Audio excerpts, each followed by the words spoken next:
Bonjour à tous, avec l'aide de Dieu, nous avons étudié la Gemara, le traité Beitza, d'Afrav Gimel Amud Aleph 23a. À la fin du cours précédent, on a discuté, est-ce qu'on a le droit pendant Yom Tov de faire fumer des fruits? Comment on fait fumer des fruits? On met de l'encens sur le feu, et au-dessus, on met les fruits qui vont prendre la fumée. Maintenant, quand on met l'encens sur le feu s'éteint à ce moment-là. Alors, ça peut être considéré une interdiction qui est problématique.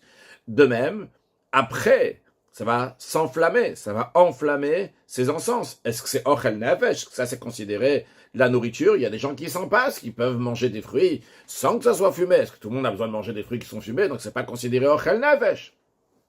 On a discuté aussi, est-ce qu'on aurait le droit de le faire si c'est pas sur des braises, mais si on le fait sur un endroit qui est en argile et qui est chaud, mais en dessous, donc il y a de la chaleur, mais lui-même, l'endroit, c'est en argile. Donc quand tu mets les encens dessus, il n'y a pas le problème d'éteindre et d'allumer, vu pas que ça ne va pas s'éteindre, ça ne va pas s'allumer. Mais quel problème il y a? Il peut y avoir un problème de molid, on fait naître une odeur, on se caresse dans cette plaque qui est en argile, cet endroit donc qui est en argile. Donc c'est la raison pour laquelle que certains ont interdit de le faire. Maintenant, dans Dafrav Gimel Amud Aleph, suite à cette idée-là, à la deuxième ligne de la fin, Rabba et Rav Yosef d'Amret Avayu. Rabba et Rav Yosef, les deux, ils disent que ça roufe kasa ashira et beyom atava, que retourner un verre qui est parfumé, on veut le mettre sur une étoffe de soie pendant Yom Tov, comme ça le tissu va absorber le parfum, il va avoir une bonne odeur. C'est interdit, d'après Rabba et Rav Yosef. Ça va à la suite de ce que Rabba il a dit juste avant, que quand on met des encens, même si c'est sur un morceau d'argile qui est chaud, c'est quand même interdit parce que ça fait naître une odeur. Ici aussi, il dit, Maïtama, quelle est la raison de cette interdiction? De Kamolidrecha, parce que ça crée une nouvelle odeur dans l'étoffe, et comme on avait appris dans le dernier rachis qu'on avait pris dans le cours précédent, que les rabbanan, les sages interdisent, parce que quelqu'un qui fait molid, qui fait naître une nouvelle chose, c'est comme si qu'il faisait un nouveau travail, quelque chose de nouveau. Maintenant, la Gemara demande un instant, pourquoi Rabba et Rav Yosef vous dites que c'est interdit? Quelle est la différence avec la loi qu'on a appris, que quelqu'un il a le droit de prendre une tige ou un morceau de bois qui a une bonne odeur, et comme ça, mollo, c'est de le frotter, de le rouler comme ça entre ses doigts, et de le sentir, parce qu'il fait sortir l'odeur. On peut voir qu'on prend des feuilles qui ont une bonne odeur, on les roule comme ça fait sortir la bonne odeur. Donc quelque chose qui est permis, les koto mericho, de même on a le droit de couper l'extrémité, ou meriarbo, de sentir, c'est-à-dire que quand il y a l'extrémité, elle est sèche en général, mais quand tu casses comme ça la tige, eh bien, à l'endroit où tu as cassé, l'odeur va être encore plus forte, tu vas bien le sentir. Voyons Rashi. D'abord, l'enseignement de Rabba et Rav Yosef Sachouf et Kasashira est de retourner un verre sur des étoffes en soie, les chapot kos, donc de retourner un verre. Mais vous savez que ce verre-là, donc il a déjà une bonne odeur, à la shiraim shel malbouche, sur les étoffes donc de soie, littéralement shiraim, donc de la soie, malbouche de vêtements, les hachnis bem reach abosem shebakos, pour faire rentrer dans cette soie-là l'odeur du parfum qui est dans ce verre. Assour, c'est interdit. Pourquoi? Des kamol idriar beshiraim, parce qu'il fait naître une odeur dans ses shiraim, dans ses vêtements en soie. La question que la Gemara vient de demander, c'est Maïshnam imollo meriarbo. Quelle est la différence avec ce qu'on a enseigné de Tanya? On a enseigné que Gabé Hatsebesaim à propos des bois, des tiges de parfum, qui ont une bonne odeur, que molelo ben etzbeotav, il a le droit donc de rouler entre ses doigts, que de le retirer pour faire sortir la bonne odeur de cette tige. Au kotmo, ou bien il casse chez makom actima pour que l'endroit où il a cassé, il va être large, va être humide, vu que c'est humide, venoten reach, ça va donner une bonne odeur. Rashi nous souligne qu'évidemment, on ne parle pas ici qu'il va le détacher du sol, de la terre, c'est ce qui est interdit. Bon, de faire ça pendant Yom Tov. Ou bitlushin kamair, on parle, donc ils sont tlushin, ils sont déjà détachés. Alors, quelle est la différence? A priori, c'est la même chose. D'abord, on voit que c'est permis. Ah, pourquoi vous, Rabba et Rav Yosef, vous interdisez de mettre ce verre qui a du parfum sur ce vêtement pour pas que le vêtement va prendre l'odeur? Tu vois bien ici qu'on a le droit de faire une odeur. Vous dites, Rabba et Rav Yosef, qu'on n'a pas le droit de faire une odeur. Alors la Gemara répond, il y a une distinction. Hatam laba rechamiaita. Dans la tige de Bessamim, il y a déjà une bonne odeur. Quand il va rouler la tige, ou bien qu'il va la casser, il va souffler au décarbos, il est juste en train d'intensifier, de rajouter dans l'odeur. Mais hacha ici, quand il met le verre sur l'étoffe en soie, ou l'oudou de kamolidrecha, là il est en train de créer une nouvelle odeur. C'est la raison pour laquelle que c'est interdit. Ravadi, donc on revient en arrière sur la question de faire brûler les encens pour faire fumer des fruits pendant Yom Tov, que Rav Yehuda et Rabba, ils étaient d'accord de dire que c'est interdit pendant Yom Tov, et ici on voit l'opinion de Rava, que lui dit, pas seulement comme l'opinion qu'on avait vue avant, celle de Rav Yehuda, qui dit que Rav Yehuda dit Gachalet c'est assour, mais Gcharet c'est mouta, il avait dit que sur des braises c'est interdit, et sur de l'argile c'est permis. Mais Rava lui est encore plus indulgent, il dit même sur même mettre sur des braises ces encens-là qui vont éteindre, qui vont après se rallumer, bien, c'est permis. Pourquoi? Il dit midi d'ave abissé à Gomre, parce que c'est comme de la viande qu'on a le droit de mettre à griller sur des braises. Rashi, Rava, Rava, il dit que même sur des braises c'est permis. Qui Shmuel? Le fond de l'idée de Rava, c'est comme l'opinion de Shmuel qu'on avait appris avant, dans le cours précédent, des Ochel Nefesh ou Ishon Perez. D'après lui, ce Ishon Perot, faire fumer ses fruits, c'est Ochel Nefesh. Parce qu'on avait certains qui disaient, pas tout le monde a besoin de manger des fruits qui sont fumés, tu peux manger des fruits qui sont ordinaires. Mais Shmuel dit non, c'est considéré pour tout le monde, tout le monde peut faire ce plaisir-là, de manger des fruits fumés pendant Yom Tov. Donc c'est permis, c'est Ochel Nefesh, Veshavechol Nefesh. C'est égal pour tout le monde, on ne peut pas dire c'est uniquement pour des mefunakim, pour des gens qui mangent des mets qui sont très particuliers, qui sont riches, qui ont les moyens, même pour un pauvre, même pour tout le monde. C'est égal pour tout le monde, donc tout le monde peut faire fumer un fruit pendant Yom Tov, c'est oui Ochel Nefesh. Ah, et tu vas me demander, il peut y avoir des problèmes, Vemishum Kibouy, peut-être, tu vas me dire, il y a le problème de Kibouy, qu'il va éteindre le feu en mettant ses encens sur le feu avant de faire fumer le fruit. Tu vas me dire aussi, il y avait Avara, il est en train d'allumer, Veoloderecha, tu vas me dire aussi, ça fait une odeur si c'est sur un morceau d'argile. Mais tout ça, Rava dit, c'est pas un problème. C'est exactement la même chose que mettre de la viande sur des braises, des ikakolhane, qu'il y a tous ces problèmes qui peuvent arriver, que ça va éteindre le feu quand tu mets la viande sur les braises, qu'après le feu il va plus se rallumer. Si c'est un morceau en argile, ça va prendre l'odeur. Et malgré ça, Vécharé, c'est permis. La même chose aussi ici. Du moment que c'est Ochel Nefesh, c'est pour manger, et c'est considéré pour tout le monde quand il mange, parce que Rava, il tient comme Shmuel, que tout le monde peut manger des fruits fumés. Eh bien, c'est la raison pour laquelle c'est permis pendant Yom Tov de faire fumer des fruits sur des braises, même qu'il y a Vara, Kibouy, Molidreach. C'est de la même manière que c'est permis de mettre de la viande sur ces braises. Donc, encore un cas, on parle donc de la viande grillée sur des braises. Daraj Rav Gvia mi Bekatil, Rav Gvia, de l'endroit qui s'appelle Bekatil. Il était à Pitra de Resh Galuta, à l'entrée de la maison du Resh Galuta, donc de celui qui dirigeait les Juifs en exil à Bavel. Et là-bas, il a fait Darash, il a fait une dracha. Il a dit quoi? Deux mots. Ktura Share. Que Ktura, c'est autorisé. Rashi, Ken Darash Laem. Ça, c'est la dracha qu'il leur a fait. Velo Piresh Dvarav. Mais il n'a pas expliqué ce qu'il voulait dire. Il a juste dit Ktura Share. Au revoir. C'est tout. Alors, la Gemara, elle analyse cet enseignement. Elle dit qu'est-ce qui se passe? Qu'est-ce qu'il a dit? Ah, Marla Ameimar, il dit à Rav Gvia. Je vais avoir plus d'explications. Mike Tura, c'est quoi Ktura? Iktura Beyade. Si cela signifie donc par les manches, presser les manches des habits, donc Ktura littéralement qui est le langage d'attacher quelque chose, donc presser les manches des habits, c'est-à-dire qu'ils mettent les habits sur une planche, et ou entre deux planches, et là ils serrent, et ils mettent autour de ça, donc une corde, comme ça va bien rester, ça va devenir tout lisse. En général, ils font ça, donc surtout pour les manches. Donc c'est ce qu'on appelle les bate yadaim, qu'on va dans Rashi ou bate shokaim. Voyons sur Rashi. Iktura beyade. S'il s'agit donc d'attacher, donc avec les manches, aussi le bate shokaim qu'on fait donc pour les manches des vêtements. Pour le bate shokaim, c'est sur les manches des sortes de chaussettes ou de collants. Donc au bout comme ça, le bout s'appelle le bate shokaim. Ou le bate yadaim, ou bien pour les manches qu'on met autour des mains. Shel chaluk anashim, des vêtements des femmes. Sheme kantim otam al etz. Chalak, qu'on les met à plat, comme ça qu'ils ne vont pas avoir ou qu'on les met à plat, ou bien qu'on fait comme ça un ourlet, c'est-à-dire qu'on les replie sur un morceau de bois qui est lisse ou à la gouda shel kashim, bien sûr, un morceau de cache, de la paille comme ça, avec korim, on appelle ça un certain nom, Rashi dit, masse umanu. Alors, en tout cas, la question de Ameimar, Rav Gvia dit, si c'est ça que tu dis que c'est permis de faire ça, de le rendre lisse, ou bien de faire un hurlet comme ça, et de le rendre lisse comme ça, faire un retour sur le vêtement, que ce soit le bate shokaim, bate yadaim, sur ces manches-là, ça c'est Maseuman, c'est un travail d'artisan. Ve'asir, c'est interdit. Après, à la fin de Rashi nous dit que le mot Ktura en lui-même, Ktura lachan kasher, c'est un langage de kasher, donc d'un nœud, de noué.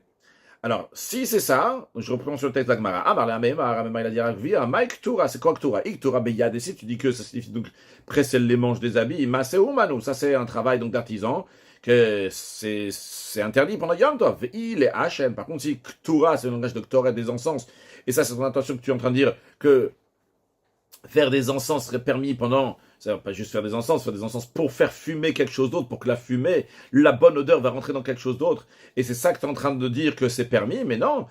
Assour, c'est interdit. Pourquoi Dakamechabe? Parce qu'il est en train de faire les encens, il est en train d'éteindre le feu qu'il y a déjà là. Rashi Iktura Lachan Kitura Kivshan. Et c'est Iktura, c'est le langage donc de la fumée qui sort du Kivshan de la fournaise. Daïnoule Hachen, donc Ktura, ce que tu es en train de dire ici maintenant qui est permis, c'est de faire fumer un fruit. Si c'est ça ce que tu veux dire, c'est interdit parce qu'il est en train d'éteindre. Alors, Amar le Ravashi il a dit Meimar le Olam le Hachen. Évidemment, Rav Gvia, il voulait dire que c'était permis de faire fumer un aliment. Ah, tu me dis, a priori, c'est interdit parce qu'il est en train d'éteindre. Non, c'est pas interdit. Midedave abissa kumre, c'est exactement la même chose que de la viande qu'on met à griller sur des braises, que c'est permis pendant Yom Tov, la même chose aussi. Rashi, bissa kumre. Molina mirer bepechamim, là-bas aussi. Il est en train de faire naître une odeur bepechamim. Dans les pechamim, donc dans les braises. Tout à l'heure, j'ai dit dans le morceau d'argile, ça, Rashi dit bepechamim, donc c'est dans les braises qu'il est en train de faire naître une odeur. Ikadeam, il y en a qui disent que la discussion était la suivante.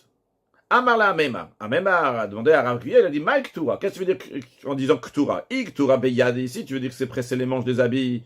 C'est évident que c'est interdit pendant Yom Tov, parce que Masse Umano, parce que c'est un travail d'artisan. Il est Hachen, mais si c'est pour faire fumer un fruit, c'est interdit. Pourquoi? De Kabol Idrecha, parce qu'il fait naître une nouvelle odeur. Donc c'est-à-dire que le problème qu'il a dit sur le lait Hachen, sur faire fumer un fruit, ce n'était pas comme dans la première version que le problème était parce qu'il éteint les braises, mais c'était parce qu'il fait naître une odeur dans les braises. Rashi, Asur, Mishum Molidrear, Vehechi, Daris de Charé. Comment tu as fait la dracha de que Charé, que c'est permis? Tu veux dire Rav Gvia que c'est permis? Amar Ravash, Ravash il a dit, Anam Ritaniale, c'est moi qui a dit cette loi à Rav Gvia, ou Mishve de Gavra Rabam Ritaniale. Je l'ai dit au nom d'un grand homme. Et le Olam le Hachen. En vérité, cette loi, en effet, elle permet de fumer un produit. Ou midé d'avabisa goumra, c'est permis de la même manière que la viande peut être grillée sur des braises. Donc bien que la viande va créer l'odeur dans les braises, mais c'est permis de retirer de la viande sur elle. Ok, donc c'est bien sur les braises, hein, comme Rachel a dit, bepechamin, pas comme je dis avant sur la plaque, sur le morceau d'argile. Ça c'est dans la Gemara d'avant qu'on disait al gabecheres, c'est molidreach. C'est le même problème. En tous les cas, on parle bien de bepechamin dans les braises. Après, dans la Mishnah, on avait dit que Ve'osin Gdim et Kulas, donc c'était l'enseignement de Rabban Gamliel qui disait qu'on peut faire rôtir un chevreau entier. Et Tanya, sur ça, on enseignait dans une braïta. Rabbi Yosef, la braïta, donc elle développe cette idée-là de ne pas faire ce chevreau en entier. Que Todos Ijromi, Todos, c'est un homme de Rome qui était quelqu'un de très important, et Hinig Ebne Rome, il a habitué les habitants juifs de Rome, les Echol Gdim et Kulas de manger un chevreau rôti avec ses entrailles sur le côté, comme on avait appris dans la Mishnah que Gdim et Kulas, donc c'est quand on met comme un soldat qui est avec ses armes sur le côté, donc ici aussi, donc il y a le chevreau qui a ses armes entre guillemets sur le côté, donc ils sont les entrailles. La nuit de Pessah, qui est exactement comme le sacrifice de Pessah qui était offert à Yerushalayim dans le Beth Amikdash.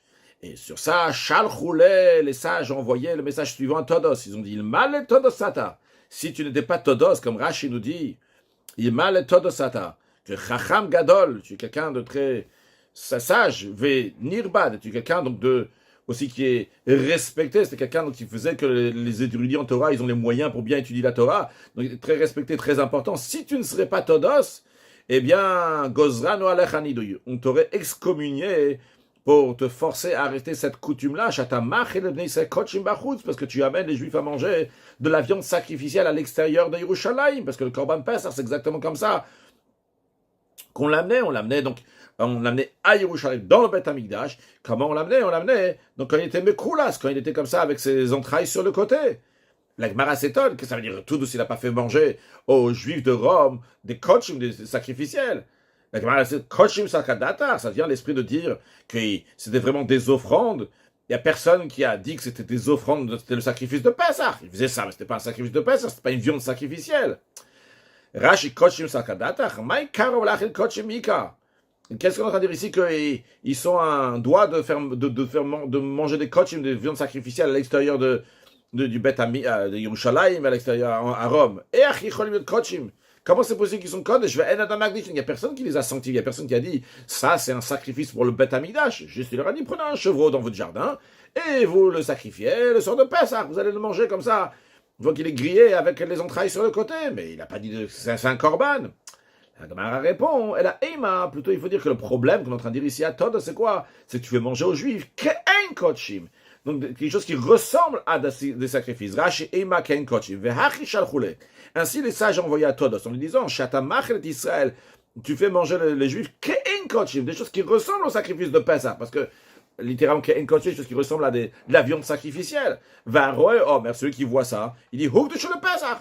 Ils ont été sanctifiés pour Pessah. Pourquoi juste la nuit, entre le 14 et le 15 Nissan, ces Juifs-là à Rome sont en train de manger un chevreau avec les entrailles qui sont sur le côté? Pourquoi?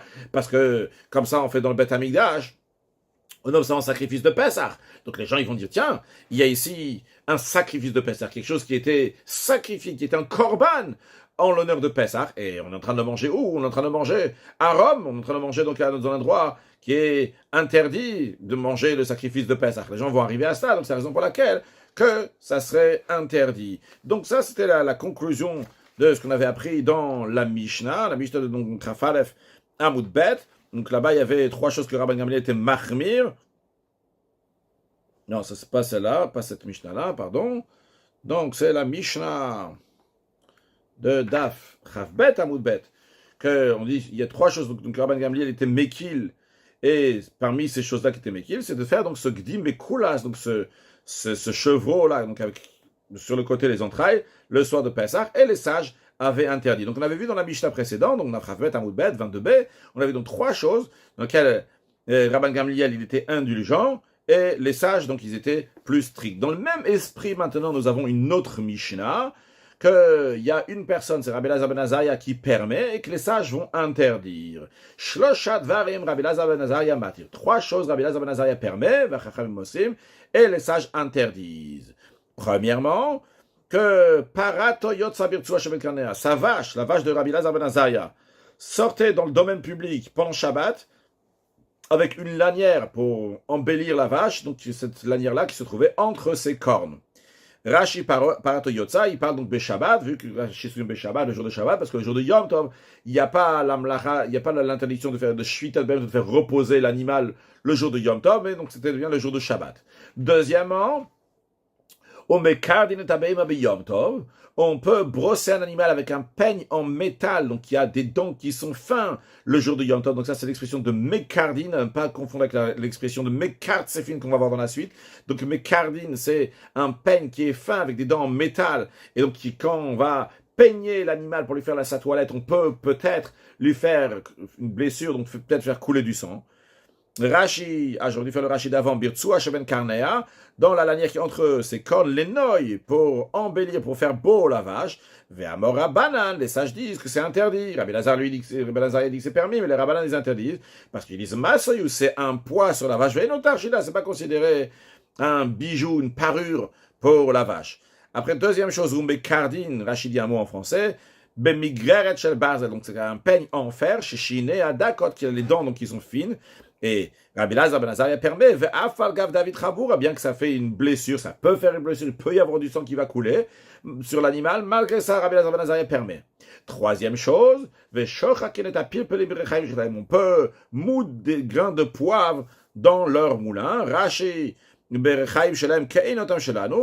ils sont comme le même style de moulin que nous avons aujourd'hui. Donc il dit, Rabbi Elazar ben Azariah pense que l'autorisation qui est faite de la Torah de préparer la nourriture pendant Yom Tov, c'est même donc à moudre, on a le droit même de moudre, c'est ce qu'il est en train de dire ici.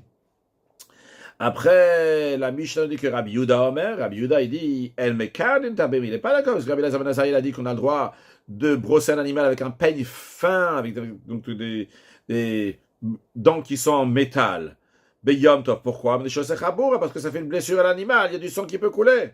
Aval, mais Rabbi Yehuda, il dit quand même, malgré le fait qu'on n'a pas le droit de brosser avec un peigne, avec des dents fins, donc qui sont en métal. Aval Mekat, c'est fini, ce qu'on peut oui faire, c'est brosser avec un peigne en bois, que les dents ils sont plus épaisses, et ça risque pas de blesser l'animal. Rachim Mekat, c'est fini, mais Migreret Chaletz, avec un peigne qui est en bois, chez Shiné Agas, que ses dents sont épais, et ne se chabour, ça ne veut pas couler de sang.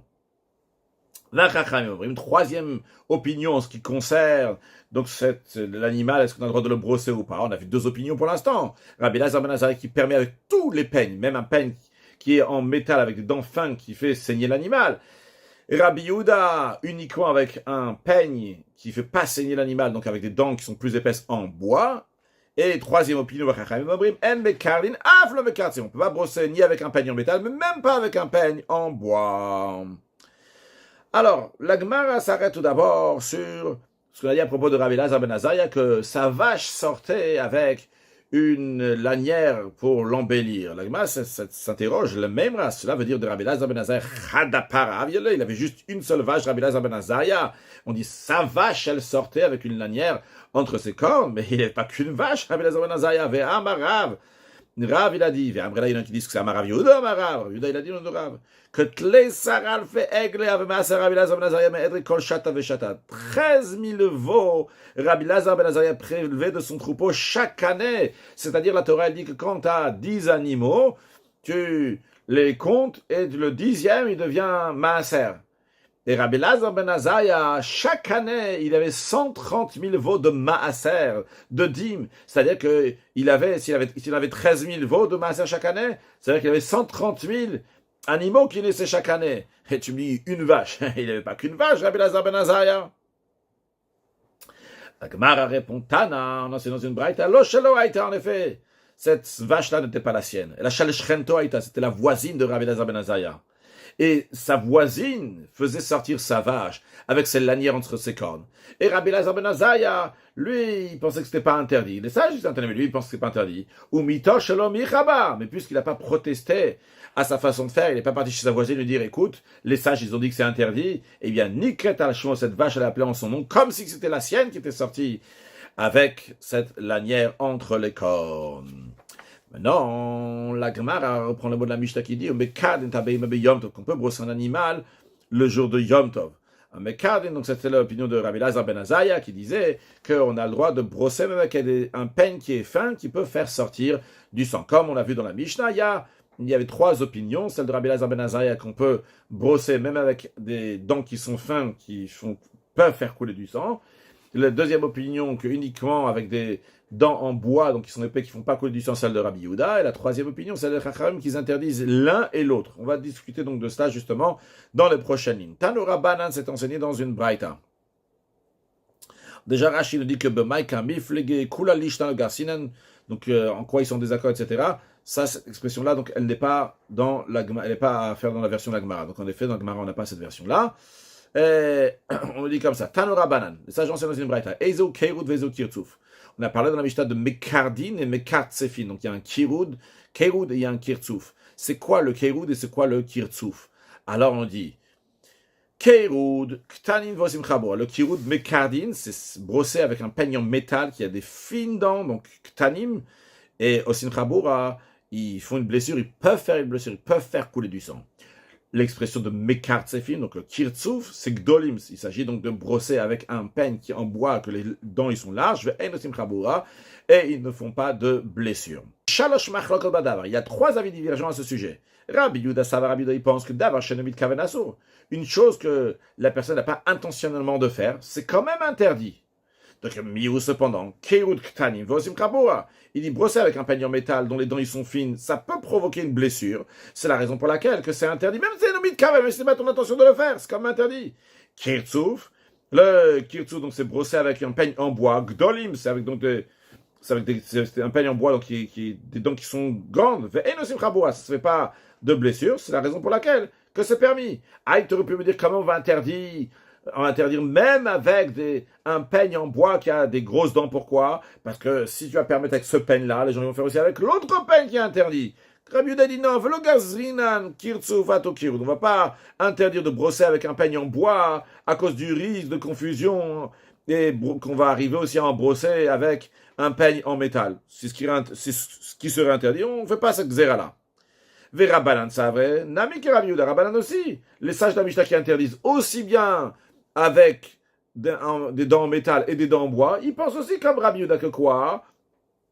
Que d'avoir chez Nomit Kavenasso, que quand quelqu'un il fait quelque chose de manière qui n'est pas intentionnelle, malgré que ce n'est pas son intention, c'est quand même interdit. Donc c'est vrai qu'il devrait interdire uniquement quoi? Le fait de brosser avec des dents en métal qui sont fins et que ça risque de faire du sang, bien que ce n'est pas son intention.